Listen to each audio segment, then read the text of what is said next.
How to change your reality.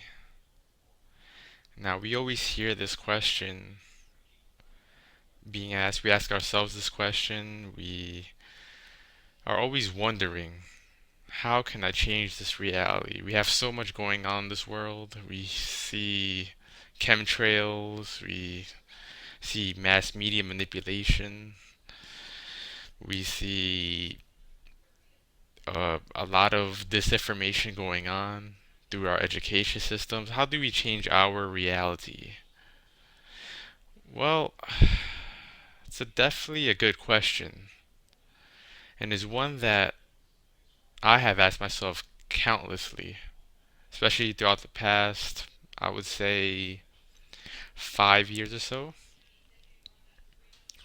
And I've been through various books, New Agey type books and different philosophies and all of that good stuff.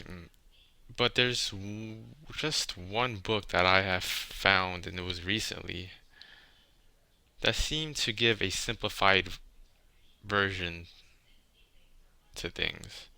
It's very practical, I should say. And this book is The Art of Living by our good old Greek philosopher Epictetus. And this is what should I say, a new interpretation by Sharon Lebel, which means, of course, it isn't a original interpretation. It's a more modern 90s version of this work, but it still retains its essence, I should say. And one of the great things about this book is that it doesn't necessarily give a complex definition of reality and what it is. It gives a really straightforward, practical, this is what you do, and this is how you should go about your reality. Not just contemplating the cosmos, the universe. All that stuff is good. I enjoy doing it. But there comes a time where you must manifest that understanding, that knowledge externally within your own life. And so I just would like to read to you a chapter, or part of a chapter, I should say. These are very small chapters from this book. They give basically just passages, not long chapters, just small summaries or statements that this philosopher has said. And by the way, Epictetus comes from the Stoic school of ancient Greece, which began with Zeno and has passed down through Seneca, Epictetus, and all these other great philosophers. But I would just like you to listen to one passage here that gives an overall definition of how to change your reality. And this is probably one of the best, most inspiring passages I've probably ever read. And it goes like this: Happiness and freedom begin with a clear understanding of one principle. Some things are within our control, and some things are not. It is only after you have faced up to this fundamental rule and learned to distinguish between what you can and can't control that inner tranquility and outer effectiveness become possible. Within our control, our own opinions, aspirations, desires, and the things that repel us. These areas are quite rightly our concern, because they are directly subject to our influence. We always have a choice about the contents and character of our inner lives.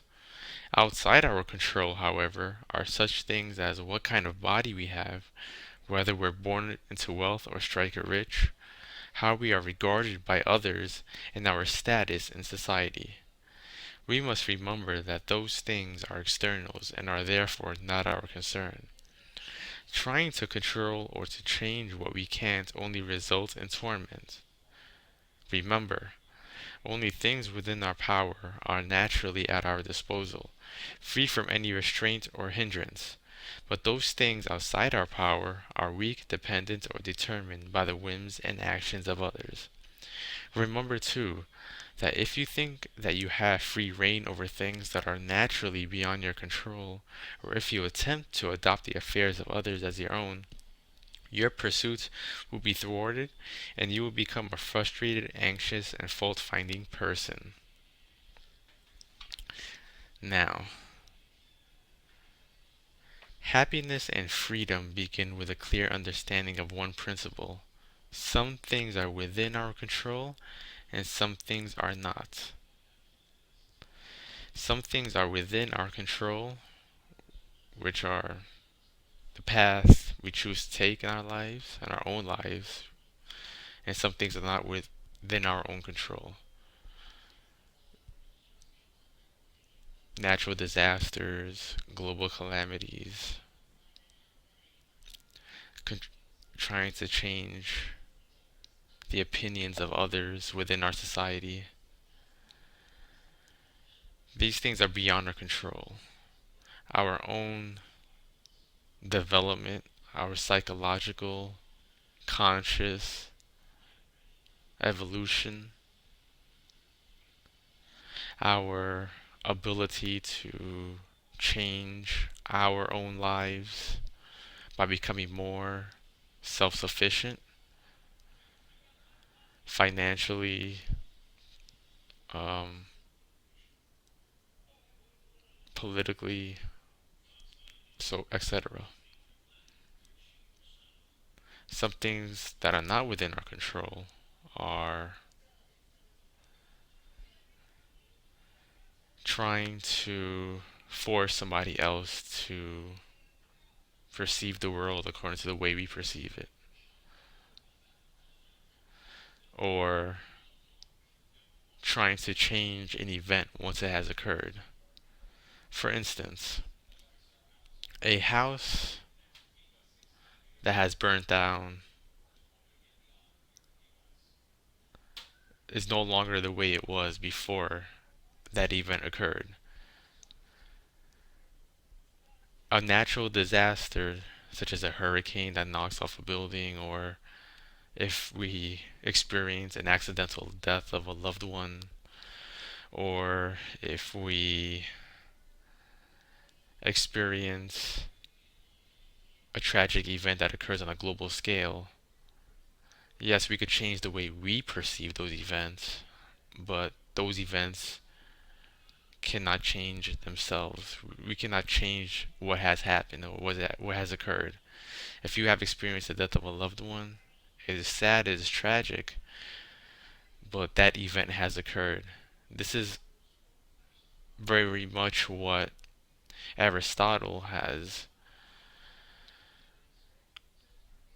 pretty much mentioned in his works on logic and metaphysics and his theory of identity, basically, or law of identity, I should say, which explains that A is A, things are what they are in themselves, and it's up to us to perceive reality for what they are and not contradict what is being presented in front of us. A tree is a tree, a person is a person, a sky is a sky, um, a book is a book, you know, a table is a table, a disaster is a disaster, a conflict is a conflict. These things are what they are, and we cannot change what things are at times. Sure, we could take things and change them into other things, but we cannot change what things are at that particular moment. We cannot look at a tree and call it a cat, or claim it as a cat at least. The definition of what a cat is, because a tree is a tree and a cat is a cat. But what we could do, what is within our own power, what Epictetus has tried to explain, is that Even though we cannot change certain external things within our lives, we can sure change how we govern our own lives.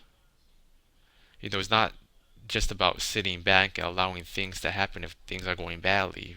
Do have the power to change things. This is why we have a reason, an ability to reason, an ability to rationalize, an ability to reflect and to create. And this is a very fundamental fact when we're, for instance, discussing conspiracies, New World Order, Illuminati, whatever the Zionists, whatever anybody claims is the perpetrators of this global system. Yes, we could change this reality, but we cannot enforce this change upon others. We cannot enforce somebody to become independent. We must become independent ourselves. And by us becoming independent, will we be the leaders who others within our community, within our society will look up to in the long run. You see, it's about us changing our own minds and our own bodies first. And once we change our own minds and our own bodies, we lead by example in that sense. And by us changing our own minds and our own bodies, in that manner, we bring happiness and freedom into our own lives as well. So, trying to change what we cannot change is not the way to progress. It's understandable that we want to change others because we have the ability to empathize and we have the ability to feel the plight of others, and that is a natural reaction to um, tragedy and destruction and death. And we as human beings, we do not want to see anybody else suffer in that sense. And it is absolutely, I'm not saying it's not absolutely necessary to be in service to others and to help others. That's another fundamental aspect, but that's a result of us regaining our own sense of sovereignty and freedom. And so, what I'm trying to tell you here today is that we have the ability to make a change, but in order to make that change, in order to gain true happiness and freedom, as Epictetus has mentioned, is to first gain happiness and freedom within ourselves, to get good health, to um, become economically independent by creating your own business, or by creating a currency, or by um, becoming financially independent away from the global central banking system, by learning to garden, by understanding the laws that govern our society. All of these things are very essential for us to gain the physical freedom, but it's also about knowledge, which is the most important aspect, about understanding our role within the cosmos and in the world. And once we gain our own sense of sovereignty and freedom, will we then be able to be the example and to help others out within our communities and within our societies. And I hope you enjoyed this video. There will be more coming up within the next few weeks and months, and I hope to speak to you soon.